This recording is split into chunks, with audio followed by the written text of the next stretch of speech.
BCom second year के प्यारे बच्चों, स्वागत है आप सभी का एनएसओएफटी में। मेरे पास है कॉर्पोरेट अकाउंटिंग का बुक।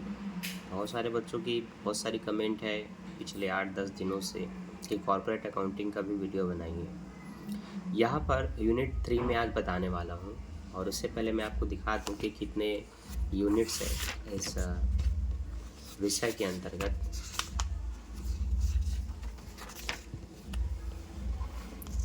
इस विषय के अंतर्गत सिलेबस में आपको बताया गया है बीकॉम सेकेंड ईयर कंपलसरी है कि ये टॉपिक आपको पढ़ने होते हैं ऑब्जेक्टिव, जिसमें से पहला है अंशों का निर्गमन हरण और ऋणपत्रों का निर्गमन हरण पूर्वाधिकारंश, ये पूरा एक टॉपिक।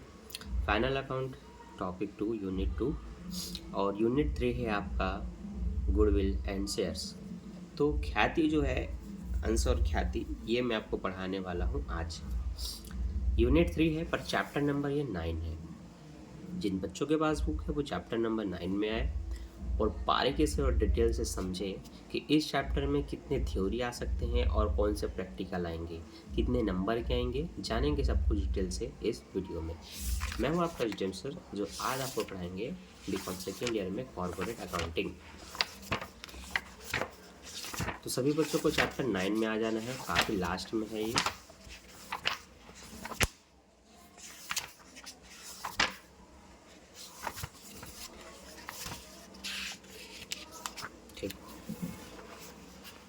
चैप्टर 9 खाते का मूल्यांकन। ठीक है, यहाँ पर जो बेसिक थ्योरी बनती है 5 नंबर 8 नंबर, और फाइनल एग्जाम दिलाने वाले बच्चों के लिए 15 नंबर के। क्या थ्योरी होती है बताता हूँ डिटेल से। सबसे पहले तो आपको पता होना चाहिए ख्याति का डेफिनेशन, ख्याति का अर्थ, ख्याति की परिभाषा। ये दोनों ही चीज़ें आपको डिटेल से पता होनी चाहिए, जितनी लाइन पे आप इसको लिख सकें, ताकि आपका 1 से 1.5 पेज केवल इसी में भर सके। ठीक है, ख्याति का अर्थ, ख्याति की परिभाषा, एक आदर्श परिभाषा क्या होगी, ये पूरा डिटेल से लिखिएगा, आपका 1 से 1.5 पेज आराम से भर जाएगा। इसके बाद ख्याति की अवधारणा। ठीक है, ख्याति की अवधारणा ये बेसिक थ्योरी है, आपको पता होना चाहिए। और ये एक ऐसा थ्योरी है, आप इसको 2 से 3 बार पढ़ लेते हैं तो आपको लंबे समय तक ये याद हो जाएगा, बहुत ही सरल शब्दों में दिया हुआ है। ठीक है, ख्याति का मूल्यांकन कैसे करते हैं, इसके लिए बहुत सारी रीति है जो कि आपको डिटेल से भी मैं इस टॉपिक में सिखाऊंगा। आपको आगे ध्यान देना है कि इम्पोर्टेंट थ्योरी ग्रुप में आपसे क्या पूछा जाता है। पूछा जाएगा आपको ख्याति का स्वभाव। क्या पूछा जाएगा? ख्याति का स्वभाव और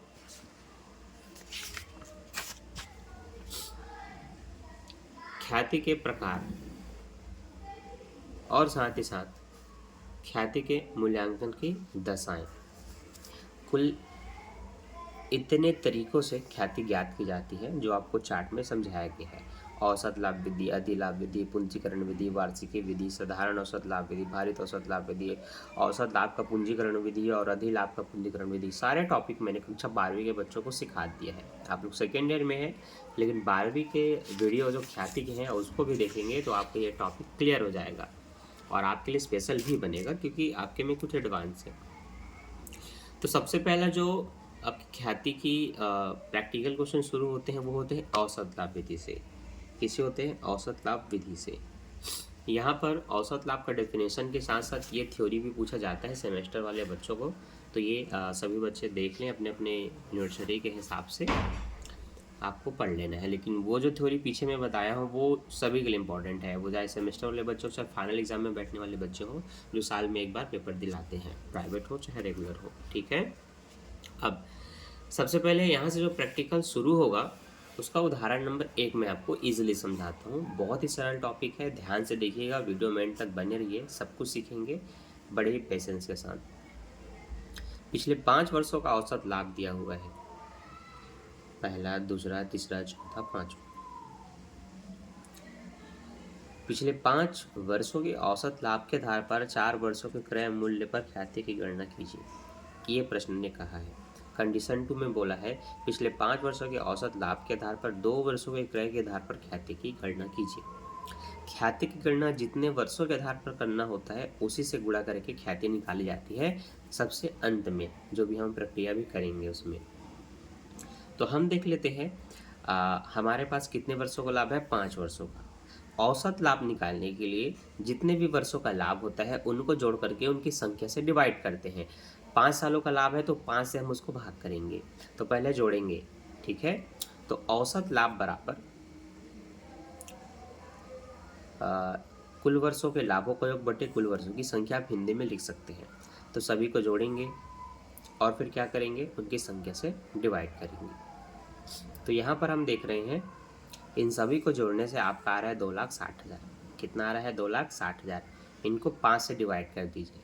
तो जब 5 से आप डिवाइड करेंगे तो 5 से डिवाइड करने के बाद आपको मिला 52,000। कितना मिला? 52,000। अब पहले कंडीशन में बोला था कि ख्याति जो निकलेगी वो औसत लाभ के 4 गुने के आधार पर निकलेगी, इसलिए ख्याति निकालने के लिए आप इसमें 4 का गुणा कर देंगे और डिवाइड होकर के फिर 4 से गुणा करके जो अमाउंट आया वो आपकी ख्याति है। सेम चीज़ कंडीशन बी के लिए।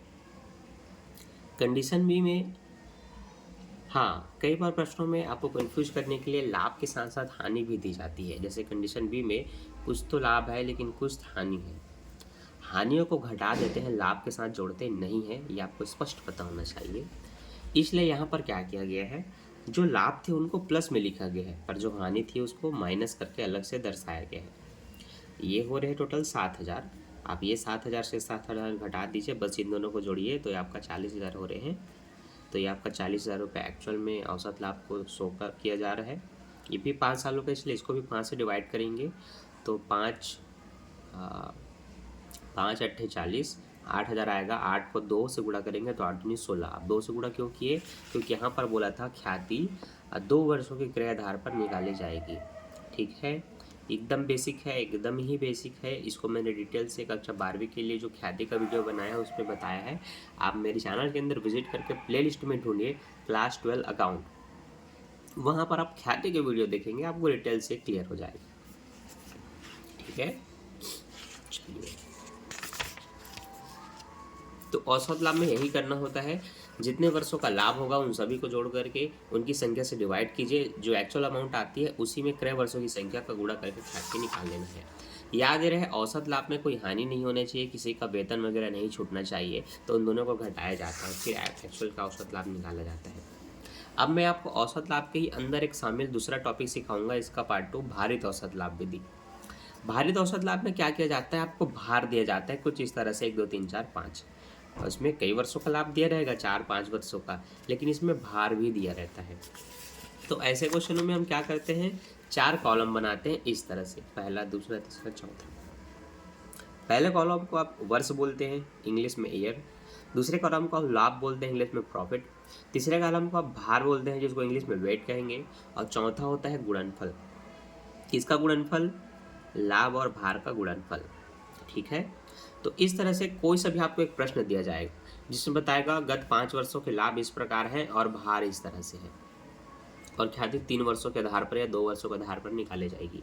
हमें क्या करना है, इस 2 कॉलम की सहायता से आपको 4 कॉलम का निर्माण कर लेना है। पहले कॉलम में आप वर्षों को लिखेंगे, दूसरे कॉलम में आप लाभ को लिखेंगे, तीसरे कॉलम में जो नीचे भार दिया उसको लिखेंगे, और इसके बाद तो उसके बाद इन दोनों का गुणनफल कर लेना है। 20 से कम 20,000, 24 दूनी 48,000, 30 तिया 90,000, 25 चौक 1,00,000, 18 पंचे 90, ठीक है। तो इस तरह से टोटल 3,48,000 आपका गुणनफल हो गया। भार को भी टोटल कीजिए, कितना हो रहा है, तो भार टोटल 15 होते हैं। 1 से 5 तक की संख्याओं को जोड़ेंगे तो 15 होगा। ये तो हमने एक कॉलम बना लिया, और कॉलम को समझ भी लेना है। वर्ष और लाभ को यहाँ लिखेंगे, भार को तीसरे में लिखेंगे, इन्हीं दोनों को गुणा करके चौथा कॉलम बनाना है। अब आगे क्या होता है ध्यान दीजिए, आपको सूत्र लिखना है भारित औसत लाभ, हिंदी में वेट एवरेज प्रॉफिट का मतलब होता है भारित औसत लाभ, है ना। बराबर में होता है गुणनफल का योग बटे भार का योग। क्या बोला मैंने? गुणनफल का योग बटे भार का योग। तो total of production of profit divided by 2 total of weight, ठीक है। तो ये हिंदी में मैंने बताया भारित औसत लाभ बराबर गुणनफल का योग बटे भार का योग। अब गुणनफल का योग है आपका 3,48,000, भार का योग है 15, दोनों को डिवाइड करेंगे 23,000 रुपये निकल जाएगा। कैलकुलेटर निकालो, बड़ा इसको भाग करो, देखो आपका आंसर निकल जाएगा। अब ख्याति निकालने के लिए आपको पढ़ना है कितने वर्षों के आधार पर, 3 वर्षों के आधार पर, है ना। भारित औसत लाभ के 3 वर्षों के आधार पर, तो भारित औसत लाभ आपका 23,200 निकला। इसी में 3 का गुणा कर देंगे तो जो 59,600 निकलेगा, ये आपका भारित औसत लाभ के आधार पर ख्याति है। ख्याति निकालना था, ख्याति निकल गया।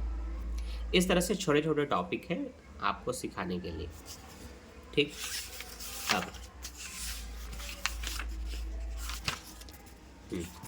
अब इसके बाद आपको सीखना होता है अधिलाभ। अधिलाभ सीखना है तो अधिलाभ में डिटेल से सब कुछ बताया जाता है आपको। इसमें औसत लाभ, सामान्य लाभ, विनियोजित पूंजी, फिर ख्याति, अधिलाभ, ये सब चीज़ निकालने पड़ते हैं। तो सबसे पहला, अगर आपको पूंजी ही नहीं पता तो दायित्व और संपत्ति दी जाएगी। तो दायित्व और संपत्ति को घटाने से आपको प्राप्त होता है विनियोजित पूंजी। पूंजी अगर स्पष्ट दे दिया हो और सामान्य लाभ की दर दिया हो तो पूंजी में सामान्य लाभ की दर को गुणा भाग करने से जो भी आपको प्राप्त होता है वो आपका सामान्य लाभ कहलाता है। इसको नॉर्मल प्रॉफिट बोलते हैं। फिर औसत लाभ अगर दिया हो, सामान्य लाभ आपने निकाल लिया तो दोनों को घटाने से आपका अधिलाभ निकलता है, जिसको इंग्लिश में सुपर प्रॉफिट बोलते हैं। तो औसत लाभ या वास्तविक औसत लाभ माइनस सामान्य लाभ बराबर अधिलाभ। फिर ख्याति निकालने के लिए जो अधिलाभ है उसी में क्रय वर्षों की संख्या का गुणा कर देना है। इट्स वेरी इजी, बस आपको पता होना चाहिए कि कैसे क्या क्या करना है। इसके लिए मैं एक एग्जांपल आपके सामने पेश करूंगा, ठीक है। देखिए, प्रश्न कुछ इस तरह से होता है जिसमें आपको बताया जाएगा कि किसी भी फर्म का औसत शुद्ध लाभ कितना है, विनियोजित पूंजी कितनी है, लाभ की दर कितनी है, और पारिश्रमिक वगैरह अगर छोटा है तो औसत लाभ में उसको घटा देते हैं, और कितने वर्षों के आधार पर ख्याति निकाली जाएगी। तो अधिलाभ के 2 वर्षों के आधार पर ख्याति निकाली जाएगी। मुझे पूंजी पता है तो मैं सबसे पहला काम ये करूँगा, 10% इसका निकाल लूँगा सामान्य लाभ। तो सामान्य लाभ बराबर, ये नॉर्मल प्रॉफिट लिखा है ना, सामान्य लाभ बराबर विनियोजित पूंजी गुणित दर बटे 100। विनियोजित पूंजी 2 लाख गुणित दर बटे 100 मतलब दर है 10, तो 10/100, तो ये निकल गया आपका 20,000। 2 लाख का 10% 20,000 रुपये। अब एक्चुअल में औसत लाभ आपको स्पष्ट रूप से नहीं दिया है, ये जो दिया है शुद्ध लाभ ये 36,000 है। इसमें आप इस 6,000 को घटाएंगे तब जो निकलेगा वो एक्चुअल में औसत लाभ होगा। तो 36 में 6 को घटा देंगे, जो 30,000 आएगा वो आपका औसत लाभ कहलाएगा, ठीक है। आगे ध्यान देंगे, सुपर प्रॉफिट मतलब अधिलाभ। अधिलाभ एक ऐसा टॉपिक है, अधिलाभ के लिए जो फार्मूला लगता है वो होता है औसत लाभ, वास्तविक औसत लाभ माइनस सामान्य लाभ। तो वास्तविक औसत लाभ 30,000 है, सामान्य लाभ 20,000 है, दोनों घटाएंगे 10,000 आएगा, तो ये आपका अधिलाभ हो गया। ख्याति निकालने के लिए अधिलाभ में क्रय वर्षों की संख्या को गुणा करते हैं और 2 वर्षों का गुणा करना है। तो यहाँ 10,000 गुणित 2 करके 20,000 रुपये सीधा लिख देना है, बस हो गया, खेल खत्म इसका। चलिए आगे बढ़ते हैं। हाँ, आगे बढ़ेंगे तो इस टाइप के क्वेश्चन आपको बनाने हैं जिसमें ये स्पेशल कंडीशन दी जाती है इस तरह से, है ना। संयोजन भी दिया जाता है, एडजस्टमेंट भी दिया जाता है, और उसके आधार पर आपको ख्याति निकालना होता है। ये अधिलाभ का टॉपिक है, अधिलाभ के 3 वर्षों के आधार पर निकालना है। तो इसमें क्या करते हैं, आपको डिटेल से संपत्ति, दायित्व, खर्चे सब बता दिए जाते हैं। इनमें से क्या क्या चीज़ उठा करके आपको इसको बनाना है, मैं एक सीक्वेंस बताता हूँ, क्रम। देखिए, सबसे पहले आपको वही पूंजी निकालना है। तो वो पूंजी निकालने के लिए मैंने बताया था संपत्ति में से दायित्व को घटाते हैं। तो पहले आपको लिख लेना है कि कुल संपत्ति कितनी है, चालू संपत्ति ना जो अभी की है, तो उसकी कुल संपत्ति, चालू संपत्ति को लिखने के बाद उसमें से दायित्व को घटा देना, साथ ही साथ चालू वर्ष के लाभ को घटा देना, ठीक है। उसका हाफ को घटाना है, पूरे को नहीं, उसके हाफ को, ठीक है। तो ध्यान दीजिए, हमारे पास वर्तमान में संपत्ति ग्रुप में भवन है 1.5 लाख का, मशीन है 2.5 लाख, ठीक है। और कहाँ दिया है, तो ये आप करंट असिस्ट करके यहाँ पर देख सकते हैं, 80,000, 1,80,000 करके 2,60,000 की संपत्ति और दी। तो हमने सबसे पहले क्या किया, calculation of average capital employ, ये बोल करके हमने हमारी चालू संपत्ति को लिखा, जिसमें से भूमि भवन है आपका 1.5 लाख का, संयोजन में 2.5 लाख की मशीन है, और टोटल ये 80 और 1 लाख जोड़ के 2,60,000 होगा, उसको हमने लिख लिया। टोटल ये आपका हो गया 6,60,000। इसमें से दायित्व को घटाना है, लिबैलिटी आपको यहाँ पर दिया हुआ है डिटेल से। तो ये लिबैलिटीज करके आपको दिया हुआ है, आप देख सकते हैं। एक है 9% डिवेंचर मतलब ऋण पत्र 2 लाख का, और एक है 60,000 का। तो कुल मिलाकर 2,60,000 का आपके दायित्व है। आप यहाँ पर लेस मतलब घटाया ना, घटाया बोल करके दायित्व बोलेंगे 9% ऋण पत्र का, और ये पेबल है मतलब देवी पत्र जो होता है ना।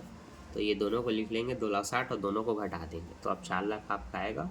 ठीक है, इस 4 लाख में क्या करना है, जो इस साल का लाभ होगा उसका हाफ को इसमें से घटा देना है ना। तो इस साल का लाभ कितना है आप देख सकते हैं, यहाँ पर बताया जाता है प्रॉफिट 2020-21 का, और आप 2021 का ही बना रहे हैं तो 20-21 का लाभ है आपका 80,000। इस 80,000 का हाफ आप इसमें क्या कर देंगे, उड़ा देंगे। तो आप देखिए हाफ मतलब 50/100 या फिर 1/2, तो 80 का आधा हो जाएगा 40,000, दोनों का घटा तो 3,60,000 की आपकी पूंजी निकल गई। अब इस एक्चुअल की पूंजी से अब आप सामान्य लाभ निकाल सकते हैं। सामान्य लाभ की दर 10% दिया हुआ है। तो एवरेज कैपिटल एम्प्लॉय मतलब विनियोजित पूंजी, औसत विनियोजित पूंजी गुणित दर बटे 100, तो वही 10% की दर है, और ये तो 3,60,000 निकला, तो ये 36,000 रुपये आपका निकल गया सामान्य लाभ। अब अधि लाभ कैसे निकलेगा, औसत लाभ और सामान्य लाभ को घटा करके, है ना। तो एक्चुअल में औसत लाभ आपको दिया हुआ है 80,000 का, इसमें से 36,000 को घटा दीजिए, दोनों घटा तो 44,000 आया। 44,000 में कितने वर्षों के आधार पर निकालना है, प्रश्न ने नीचे में बताया है 3 वर्षों के आधार पर, तो 3 से इसको गुणा कर देंगे, बस आपकी ख्याति निकल गई 1,32,000 रुपये। ठीक है, तो कुछ इसी तरह से आपको आपके प्रश्नों को बनाना है, और ऐसे टॉपिक को देख के डरना नहीं है ना। सारी चीज़ें आपको ढूंढ लेना है, जो जो चीज़ें मैंने आपको बताया था, बाकी उसके बाद खेल खत्म, पैसा हजम। ठीक है, चलिए आई होप आपने सारे टॉपिक सीख लिया।